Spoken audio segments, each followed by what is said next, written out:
Hey guys, Brad the Impaler here. Today I'll be kicking off a new series called On the Spike. The series where I ask questions and get answers. Some would say I'm putting you on the spot, but I say I'm putting you on the spike. Today's guest is Alex from Republican Gaming. Let's get started.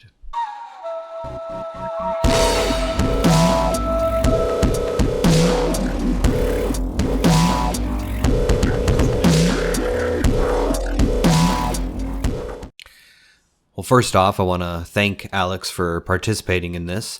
I sent him the questions and he sent me his responses. So we're going to go ahead and dive right into the questions here. Was a Trump win surprising to you? Why or why not? A Trump win was actually very surprising to me because in the last couple of months, I was thinking that Trump was losing in a lot of polls, so a lot of people just would not vote for him. A lot of people would rather vote for Clinton than Trump. And I was very surprised at how much Trump won by, because there was obviously a lot of allegations made against him, and the fact that he won by so much is very surprising. Most of the nation, indeed the world, was shocked by the result. Why do you think the media had it so wrong? I think the reason the media had it so wrong is obviously most of it is liberal, so they don't want to see that Trump's going to win, and even the world. I think it's just because Trump is very controversial in a lot of people's eyes. They just see him as a very controversial person, and there were a lot of people who would not vote for him. They don't like Clinton either. A lot of people don't like Clinton, but they just would not vote for Trump. They don't even see it as an option to vote for Trump, and I think Trump was just able to win because a lot of people realize that they're tired of the same old politicians making promises that are never fulfilled, and they wanted something different. Going back to the primaries, who is your favorite of the GOP candidates, and why? Going back to the primaries, my favorite GOP candidate, I'm not entirely sure. It actually was not Trump. I was never anti-Trump, but I wasn't a Trump supporter until everyone else dropped out of the race. So I liked Marco Rubio and John Kasich, and obviously Marco Rubio dropped out.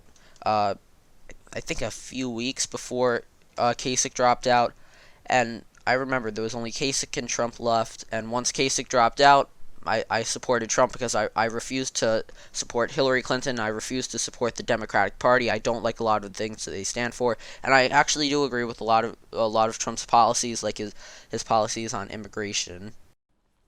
Some, including myself, have speculated that with a Trump win, the GOP as we know it died. Would you agree or disagree, and why? I don't think that the GOP died from Trump getting elected and him winning the nomination. I think a lot of people consider Trump a disgrace to the Republican Party. I don't see it that way. He has some different views than a lot of them. I disagree with that claim. I definitely thought it did hurt some members of the GOP. I wouldn't say it injured it too much, but I think in the end a lot of the Republicans decided it's either Donald Trump or Hillary Clinton, and they just couldn't vote for Hillary Clinton or support the Democratic Party. There were a lot of surprising moments in this election, but what moment surprised you the most? What surprised me most about the election is Trump getting elected, Trump getting the nomination, because no one thought that would happen. I remember when Trump first said he would be running, everyone laughed at him. Even for the first few months, a lot of people were saying stuff like, oh, Trump's not going to win, it's just a joke. And it turns out it's not. Because I guess a lot of people speculated that Hillary Clinton would win the nomination because the Democratic Party obviously geared it towards Clinton winning, if not rigged it. And so a lot of people speculated that, but I don't think anyone actually speculated that Trump would win. A lot of people are saying, "Oh, it's just some summer fad. It will go away soon," but it didn't. Do you expect a President Trump to follow through on his campaign promises? Why or why not? I think Trump will at least attempt to follow through on all his campaign promises. Building a wall, I'm not sure if he can pass it through Congress, even though the Congress is mostly Republican. I don't know if he can pass it. I think he will try to pass a lot of them. I think he will follow through on a lot of them because Trump isn't your average president or president-elect because he's never He's never held a government position before, and I think he just wants to make change. You even heard him say that he ran because he couldn't let a lot of the stuff go by any longer. There's a lot of people running, there's a lot of corruption, and he wanted to make a positive impact. If Hillary Clinton had won, would you be protesting the results like the Hillary supporters currently are? If Hillary Clinton won, I would obviously be very upset. I would not like the result at all. I would accept it though. I would say she's the president-elect. I have to accept that. That's how democracy works. And I think it's ridiculous what a lot of these people are doing. And I actually have a video about this on Republican Gaming. Hopefully, it will be linked in the description. Um, and also, it's ridiculous because I'm almost 100% sure that if Clinton won, there may be some protests, like a very minimal amount, because a lot of Republicans don't protest. Protesting is usually associated with the Democrats, so I don't think there would be protesting, especially violent protest. What a lot of the Trump protesters are doing, they're basically saying, "Oh, Trump is this violent guy who loves war," and they're hurting police officers for just doing their job. They are complete hypocrites. It's ridiculous. I think they need to stop. I think everyone does have the right to protest, but I think in some occasions there should be a limit. Like if they keep committing these crimes, I think they need to stop it. I know it might be unconstitutional to just completely eliminate it, but I think maybe they should make areas like around Trump Tower like private property so they're not able to protest. What do you think of the current protests? Do you think they could get the result turned around? For the protests, there's no way that these Hillary Clinton supporters will just say, you know what, Trump's president, we're just going to stop. I don't think that will ever happen. Yes, it will go down a little, and yes, it will eventually stop, like happening every day. But I think there will always be protests going on, just by people refusing to accept Trump as president. People may be signing petitions, which is absolutely ridiculous. That won't change the outcome of the election, and I definitely think it will start to change. And if Trump does a good job as president, I think it will go down by a substantial amount. And also, a lot of people are protesting a lot of Obama's views now. I've heard some people say when they went to 7-Eleven and other places that there's been people who had booths and it would say something like impeach Obama or change the government stance on something like that. Like, and I believe they're obviously Republicans because they're doing that, but they're not hurting anyone. They're not being loud. They're not yelling at people who don't support their ideas. What would you say to the protesters right now if you were speaking to them?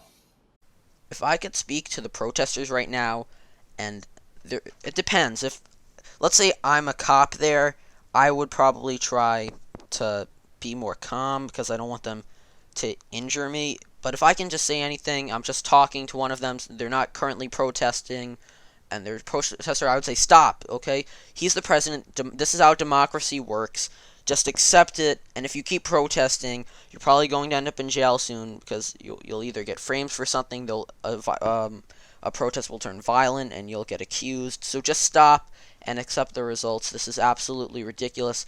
I can understand maybe doing a silent protest and saying stuff like try to limit Trump's power or something, by saying that he can't build a wall, maybe make a protest saying he can't build a wall, which still probably wouldn't do anything, but at least that's just silent protest. It's not hurting anyone. But I think the way it's just going bad, and it needs to stop. What was your favorite moment of the two campaigns?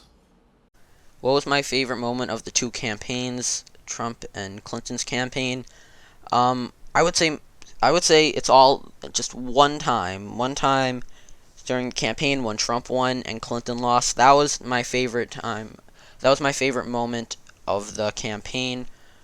For each of their campaigns, I thought Hillary Clinton just thought she was win. It can't be changed, and she just stopped. She pretty much just stopped advertising, and I think Trump knew that he may not win, so he kept advertising.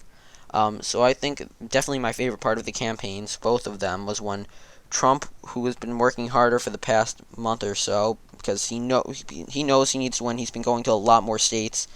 Hillary Clinton, who has been advertising less. I think Trump definitely deserved the win, and that was my favorite time. That was my favorite moment for both campaigns. Most disliked? The most disliked one is when Hillary Clinton got the nomination, because Bernie Sanders, I don't like Bernie Sanders, but I thought it was completely rigged against him. And he has said some things I agree with. I don't like him at all. I would not want him as president. But he said Hillary Clinton has bad judgment, which I think is definitely, it definitely makes sense. And that's one of the few things I can say that I agree with him on. And I think it was definitely rigged. And also for the Republican campaign, I would say when a lot of the GOP candidates just didn't support Trump, I did not like that they signed a pledge. I don't know why they'd break a pledge. Even a lot of people higher up in the Republican Party, a lot of them didn't really like Trump, but they still supported him. Finally, do you think Hillary Clinton will run for president again? Do I think Hillary Clinton will run for president again? I'm not sure, because she did run in 08, but by now I don't know if she will, because she's about 70 years old now. I think a little younger, maybe 68. And I think if she runs again, let's say she runs in 2020, or maybe she just skips that one in 2024. I would guess she would run in 2020 if she does. I think she may be too old, because Trump, I don't know if he'll run for a second time, because again, he's 70 years old. He'll be 74 or 75 at the end of his term. And the president, it's not an easy job. It takes a lot. So I think both of them may be too old to run in 2020. Who knows? And even if they are, they might not do as much as they did in the first term, because they may be more tired from it. Because again, it's not like you compare. A lot of people compare being too old to athletic sports. I shouldn't say athletic sports, athletic jobs, such as being a baseball player or a football player, and you have to be young. Being a president, think about it, you're leading a country, so you can't be tired the entire time. So I'm not sure if she'll run for president again. Hopefully not. Hopefully she'll just realize she's not president, and the Democratic Party can move on. Thanks for letting me be part of this interview. And if you want to see more political videos, remember to click the link in the description to Republican Gaming. I do some video game videos, but recently it's been just politics. And I just recently did a discussion with Political Outsider and Michael from Game Domain. And you'll see those links in the description also. And yeah, so thank you for watching. Remember to check out the channel links in the description. Put your fucking hands up.